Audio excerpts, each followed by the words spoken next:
Hi all, welcome back to my channel. ಇವತ್ತು ನಾನು ಒಂದು ಪ್ರೋಟೀನ್ ಸ್ನ್ಯಾಕ್ನ ಮಾಡ್ತಾಯಿದ್ದೀನಿ. ಎಗ್ ಬಾಯ್ಲ್ಡ್ ಸ್ನ್ಯಾಕ್ ಅಂತಲೇ ಹೇಳ್ಬೋದು. ಇವತ್ತು ತುಂಬ ಸುಲಭವಾಗಿ ಕೆಲವೇ ನಿಮಿಷಗಳಲ್ಲಿ ಮಾಡುವಂಥ ಈ ರೆಸಿಪಿ ಇದು. ಈ ಸ್ನ್ಯಾಕ್ಸ್ ಬ್ರೇಕ್ಫಾಸ್ಟ್ ಅಥವಾ ಯಾವಾಗ ಬೇಕಾದರೂ ಮಾಡ್ಕೊಂಡು ಇದನ್ನು ತಿನ್ಬೋದು. ತುಂಬಾ ರುಚಿಯಾಗಿರುತ್ತೆ, ಟೇಸ್ಟಾಗಿರುತ್ತೆ. ಹಾಗೆ ಈ ವಿಡಿಯೋ ಯಾರೆಲ್ಲ ನೋಡ್ತಾ ಇದ್ದೀರಾ ದಯವಿಟ್ಟು ಒಂದು ಲೈಕ್ ಮಾಡಿ, ಶೇರ್ ಮಾಡಿ, ಸಬ್ಸ್ಕ್ರೈಬ್ ಮಾಡಿ ಅಂತ ಹೇಳ್ತಾ ಈ ವಿಡಿಯೋನ ಸ್ಟಾರ್ಟ್ ಮಾಡೋಣ. ಮೊದಲಿಗೆ ನಾನಿಲ್ಲಿ 2 ಈರುಳ್ಳಿನ ಕಟ್ ಮಾಡಿ ಇಟ್ಕೊಳ್ತಾ ಇದ್ದೀನಿ ಸ್ಲೈಸಾಗಿ. ಹಾಗೆಯೇ ಒಂದು 5-6 ಬೆಳ್ಳುಳ್ಳಿನೂ ಕೂಡ ನಾನು ಸಿಪ್ಪೆ ತೆಗೆದು ಕಟ್ ಮಾಡಿ ಇಟ್ಕೊಂಡಿದ್ದೀನಿ. ಇಲ್ಲಿ ಒಂದು ಬಾಣಲೆಗೆ ನಾನು ಸ್ವಲ್ಪ ಆಯಿಲ್ ಹಾಕ್ಕೊಂಡು ಈ ಆನಿಯನ್ನ ಡೀಪ್ ಫ್ರೈ ಮಾಡ್ಕೊಳ್ತಾ ಇದ್ದೀನಿ. ಇದು ಕಂದು ಬಣ್ಣ ಬರೋವರೆಗೂ ಕೂಡ ನಾವು ಇದನ್ನು ಹುರ್ಕೊಬೇಕಾಗತ್ತೆ. ಇದು ಫುಲ್ ಗೋಲ್ಡನ್ ಬರಬೇಕು ನೋಡಿ, ಈ ರೀತಿ ಬರೋವರೆಗೂ ನಾವು ಇದನ್ನು ಹುರ್ಕೊಬೇಕಾಗತ್ತೆ. ಇದೊಂದು 5 to 6 minutes ಟೈಮ್ ತೊಗೊಳುತ್ತೆ. ಲೋ ಫ್ಲೇಮಲ್ಲೇ ನಾವು ಇದನ್ನು ಹುರ್ಕೊಬೇಕು, ಆವಾಗಲೇ ಇದು ಕ್ರಿಸ್ಪಿಯಾಗಿ ಚೆನ್ನಾಗಿ ಬರುತ್ತೆ ಇದು.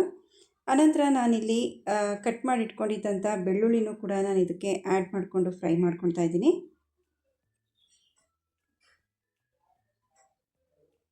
ಇದು ಕೂಡ ಅಷ್ಟೇ ಗೋಲ್ಡನ್ ಬ್ರೌನ್ ಬರೋವರೆಗೂ ಹುರ್ಕೊಬೇಕು. ಇದು ಬೇಗನೆ ಫ್ರೈ ಆಗುತ್ತೆ. ಇದನ್ನು ಕೂಡ ನಾವೊಂದು ಪ್ಲೇಟಿಗೆ ಟ್ರಾನ್ಸ್ಫರ್ ಮಾಡ್ಕೊಬಿಡೋಣ. ಆನಂತರ ನಾನಿಲ್ಲಿ ಬೌಲ್ಗೆ ನಾನಿಲ್ಲಿ 1 ಟೇಬಲ್ ಸ್ಪೂನ್ ಸಾಲ್ಟ್ ಹಾಕ್ಕೊಂಡಿದ್ದೀನಿ. ಹಾಗೆ ಇನ್ನೊಂದು ಬೌಲ್ಗೆ ನಾನಿಲ್ಲಿ ಕಾದಿರೋವಂಥ ಆಯಿಲ್ನ ಒಂದು 2 ಸ್ಪೂನ್ ಹಾಕ್ಕೊಂಡಿದ್ದೀನಿ.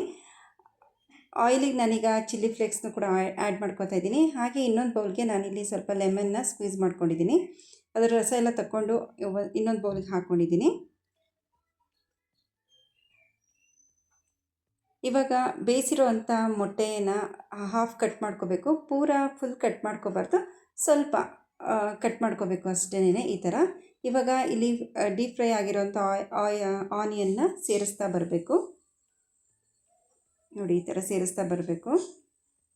ಆನಂತರ ಇಲ್ಲಿ ಫ್ರೈ ಆಗಿರೋವಂಥ ಬೆಳ್ಳುಳ್ಳಿನೂ ಕೂಡ ಹಾಕ್ಕೊಳ್ತಾ ಇದ್ದೀನಿ. ಈ ಟೇಸ್ಟ್ ತುಂಬಾ ಚೆನ್ನಾಗಿರುತ್ತೆ.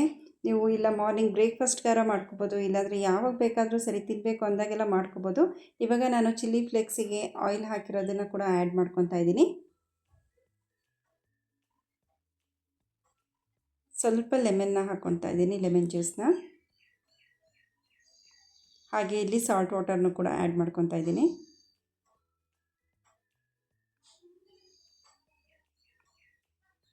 ನಂತರ ನಾನಿಲ್ಲಿ ಕೊತ್ತಂಬರಿ ಸೊಪ್ಪನ್ನು ಕೂಡ ಸ್ವಲ್ಪ ಹಾಕ್ಕೊತೀನಿ ಇಲ್ಲಿ. ಇದು ನೋಡೋದಕ್ಕೆ ಎಷ್ಟು ಚೆನ್ನಾಗಿ ಕಾಣಿಸ್ತಿದೆ, ಹಾಗೆ ಟೇಸ್ಟ್ ಕೂಡ ತುಂಬಾ ಚೆನ್ನಾಗಿರುತ್ತೆ. ಒಮ್ಮೆ ಟ್ರೈ ಮಾಡಿ ಇದನ್ನು ನೋಡಿ. ನಾನು ಇನ್ನೊಂದನ್ನು ಕೂಡ ತೋರಿಸ್ತಾ ಇದ್ದೀನಿ.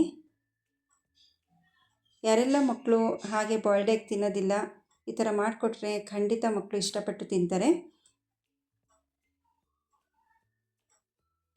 ಈ ವಿಡಿಯೋ ನಿಮಗೆ ಇಷ್ಟ ಆದರೆ ದಯವಿಟ್ಟು ಒಂದು ಲೈಕ್ ಮಾಡಿ, ಶೇರ್ ಮಾಡಿ, ಹಾಗೆಯೇ ಸಬ್ಸ್ಕ್ರೈಬ್ ಮಾಡಿ ಅಂತ ಹೇಳ್ತಾ ಈ ವಿಡಿಯೋನ ಎಂಡ್ ಮಾಡ್ತಾ ಇದ್ದೀನಿ.